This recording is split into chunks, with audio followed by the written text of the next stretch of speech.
Well, as you can see, this is supposed to be the legal barriers that were in place to consolidate or dissolve or reorganize local governments that were in place before with the old law. And as you can see, and inconsistent, confusing, cumbersome processes, depending on the type of government you were, everything was different. Everybody had a different procedure.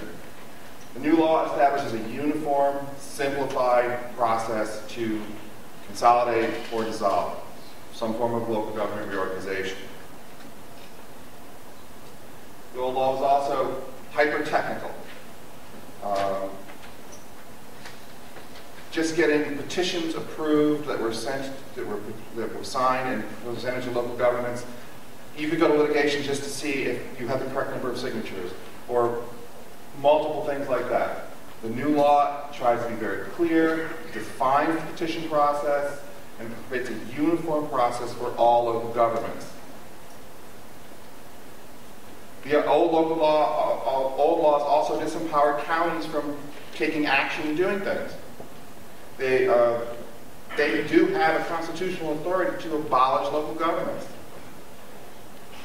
The new law helps reestablish that authority, codifies it in a clear and concise way, so that the counties, if they choose, can move forward with some form of government reorganization, but it does need a county-wide referendum. One of the big things in the old laws, you sometimes needed to be a property owner before you could sign a petition. Sometimes you needed to be a voter. It depended on what you were signing the petition for, which is very confusing. The new law removes that. You are, if you're a qualified voter, you can sign the petition. Doesn't matter if you own property. You live there, vote, you sign the petition. You can sign those. There were also different signature requirements for each type of government that was looking at. For example, 35% of the village had to sign to vote to petition a village to dissolve the village or move forward with the procedure. 50% for fire districts. 5% for towns. The new law has changed that. It's a uniform requirement for all local governments. 10% of the population.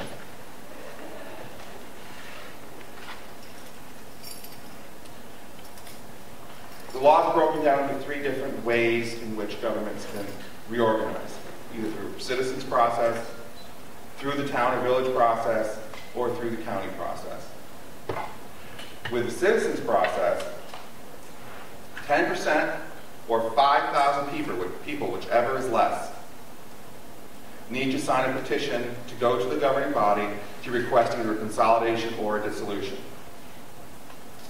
When that's presented, the petition is deemed valid, the board meets, they have to schedule a referendum.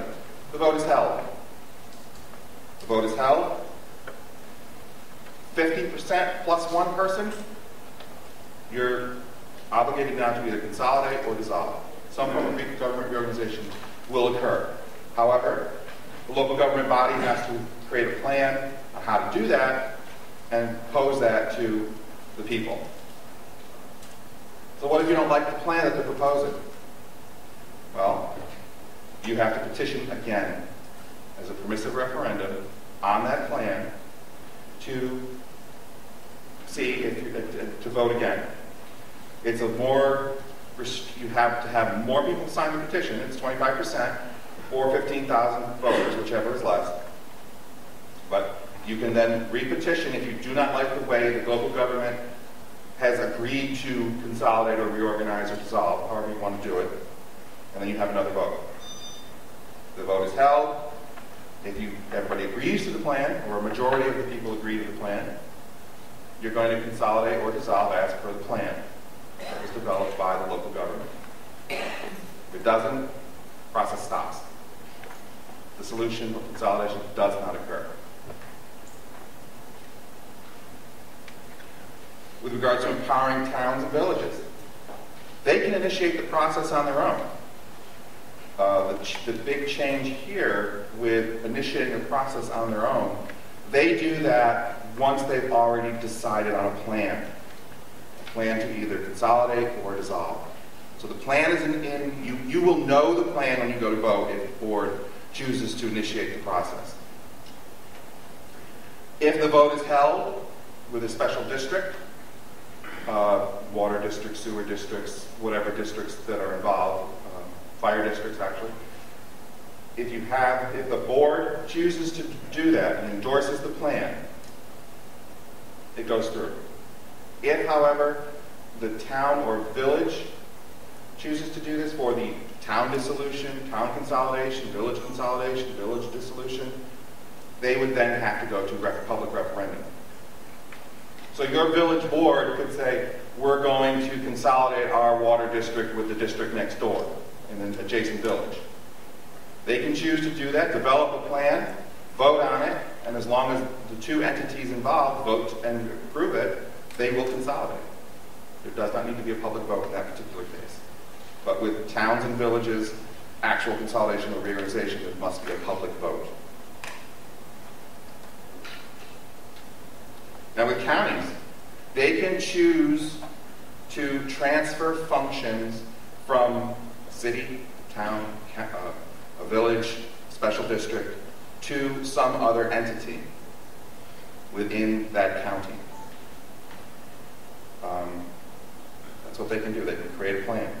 Now, the majority of the county legislators has to approve this plan, and if that's the case, then it's subject to a constitutionally mandated vote, which is actually a very complicated process, and I really am not totally clear on how that works, but it's very complicated. But it is a vote. Every government entity in the village, in the county, votes on whether to transfer this function to another entity. Not just those that are affected. It's all of them, if the county chooses to do it. And again, this is not mandated by the state for you to do. Local governments do not have to do this. Citizens do not have to petition. State's not going to tell you to do that. However, if you do, this is the process you need to follow. It's providing the empowerment to the local level, the local governments, the local population, to either choose to look at reorganization and move forward with it, or to not talk about it. And that's pretty much what we have right now. Dee Dee, did you want to talk about the other programs we offer? Or? Sure.